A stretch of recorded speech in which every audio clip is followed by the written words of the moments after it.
আসসালামু আলাইকুম। চলে আসলাম নতুন একটা ভিডিও নিয়ে। তো আজকে আপনাদের সাথে শেয়ার করব 46 ইঞ্চি বডির জন্য কামিজ কাটিং। তো আমি একদম সহজ পদ্ধতিতে বুঝিয়ে দেওয়ার চেষ্টা করেছি। তো ভিডিওটি স্কিপ না করে অবশ্যই শেষ পর্যন্ত দেখবেন। তো প্রথমে আমি কাপড়টা 4 পার্টে ভাঁজ করে নিয়েছি। তো আমার দিকটা হচ্ছে বন্ধ সাইড এবং সামনের দিকটা হচ্ছে খোলা সাইড। তো আমি উপর থেকে একটা হাফ ইঞ্চি পরিমাণ কাপড় নিয়ে একটা রেখা দিয়ে দিচ্ছি, টান দিয়ে দিচ্ছি। তো এরপরে আমি লম্বার মাপটা নিয়ে নিব। তো এখানে লম্বা যা আছে পুরোটাই দিয়ে দেব। তো লম্বা আমি এখানে 45 ইঞ্চি মোট দিচ্ছি। এখানে সেলাই করার পরে আর কি 43.5 ইঞ্চি থাকবে। তো এখানে শোল্ডারে মাপ নিচ্ছি 7.5 ইঞ্চি এবং নিচ থেকেও 7.5 ইঞ্চিতে দাগ কাটছি। যেহেতু এটা একটা মোটা মানুষের জন্য, 46 ইঞ্চি বডি যেহেতু, তো এখানে শোল্ডারের মাপ সেজন্য আমি 7 ইঞ্চি নিচ্ছি। আপনি 40 ইঞ্চি বডির নিচে এখানে 6 ইঞ্চি নেবেন, কোনো সমস্যা নেই। 40-এর উপরে বডি হলে এখানে 7 ইঞ্চি নেবেন শোল্ডারের মাপ। তো এখন আর্ম হোলের রাউন্ড শেপের জন্য আমি এখানে 3.5 ইঞ্চিতে একটা দাগ কাটছি এবং এখানে 2 ইঞ্চিতে একটা দাগ কাটছি। এখন রাউন্ড শেপটা মিলিয়ে দিচ্ছি। এটা হচ্ছে আর্ম হোলের জন্য। এখন বডি মাপ নিয়ে নেব। বডি মাপ এখানে 11.5 ইঞ্চি নেব। 46কে 4 ভাগ করলে হয় 11.5 এবং 1 ইঞ্চি বেশি নিব।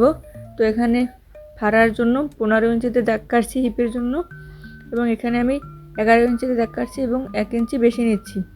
তো কোমরের মাপটা এখন নিয়ে নেব। কোমর এখানে আমি 7.5 ইঞ্চিতে একটা দাগ কাটলাম এবং এখানে 10.5 ইঞ্চিতে, মানে বডি মাপ যা নেবেন তার থেকে 1 ইঞ্চি কোমরের মাপ কম নেবেন। তো 10.5 ইঞ্চিতে একটা দাগ কাটছি এবং 1 ইঞ্চি বাড়তি একটা দাগ কেটে এখন দাগগুলো মিলিয়ে নেব।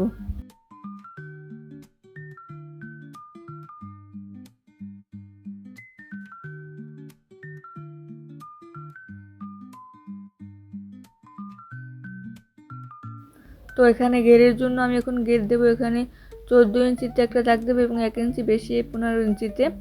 তো ঘের হবে এখানে 28 ইঞ্চি। তো এখন আমি নিচে সোজা স্টেপগুলো মিলিয়ে নিচ্ছি। দাগ অনুযায়ী মিলিয়ে নেওয়া হয়ে গেলে কাটিং করে দেব।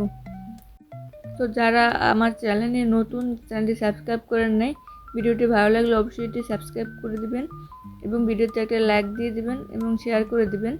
কমেন্টে অবশ্যই জানাবেন ভিডিওটি কেমন লেগেছে। তখন আমি দাগ অনুযায়ী কাপড়গুলো কাটিং করে দিচ্ছি।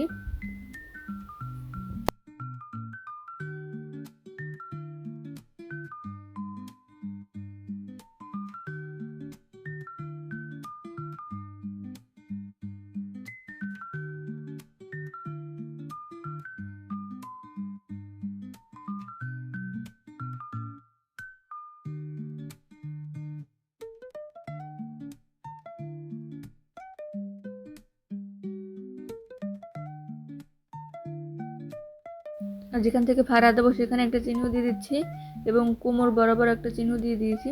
তো এখন আমি হাতার কাপড়টা কেটে দেবো। হাতার কাপড়টা 4 পার্টে ভাঁজ করে নিয়েছি। যেহেতু এটা মোটা মানুষের জন্য, সেহেতু নিচে কিন্তু জোড়া লাগবে। সেজন্য আমি কাপড় কাটা থেকে যে কাপড় ছিল, কামিজ কাটার পরে যে কাপড় ছিল সেই কাপড় নিয়ে নিয়েছি। তো এখানে লম্বা আছে 18 ইঞ্চি এবং এখানে চওড়া নেব 10.5 ইঞ্চি। আর এখানে আমি নিচে 3 ইঞ্চিতে একটা দাগ কাটছি। তো এখন রাউন্ড শেপ করে মিলিয়ে দেব। তো বডির মাপ যেহেতু আমি 11.5 নিয়েছি, তো এখানে 11 ইঞ্চি বা 10.5 ইঞ্চি একটু কম নিলেই হবে। তাহলে কিন্তু এখানে আপনার কাটিং করার পরে, যেহেতু এটা রাউন্ড শেপ করছি, হাতাটা কাটিং করার পরে কিন্তু অনেক কাপড় বাড়তি থেকে যায়। সেলাই করার পরেও দেখবেন যে 1 ইঞ্চি 1.5 ইঞ্চির মতো কাপড় থেকে যাবে। তো নিচে আমি 6 ইঞ্চিতে দাগ কাটছি এবং সেলাইয়ের জন্য 1 ইঞ্চি বাড়তি রাখছি। তো এখন দাগ অনুযায়ী মিলিয়ে নেব। দাগ অনুযায়ী মিলিয়ে নিয়েছি, এখন কাটিং করে দিচ্ছি। অবশ্যই একটা জিনিস লক্ষ্য রাখবেন, আপনারা বডির মাপ যেটা নেবেন তার থেকে 1/2 ইঞ্চি কম নেবেন হাতার চওড়াটা আর কি। বডি মাপ যদি হয় 10, হাতার চওড়া তাহলে 9.5 ইঞ্চি নিলেই হবে।